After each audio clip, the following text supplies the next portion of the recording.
Hello everyone, in this video we will learn how to use upper function.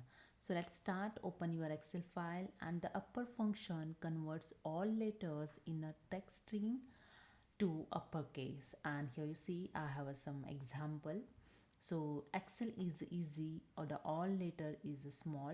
So here I use upper function. Simply select the cell, use this equal to and enter here the upper, and here select the text, bracket closed and enter.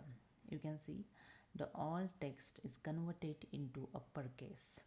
Same as for second, I just use this equal to and again use here upper function, select the text, bracket closed and enter.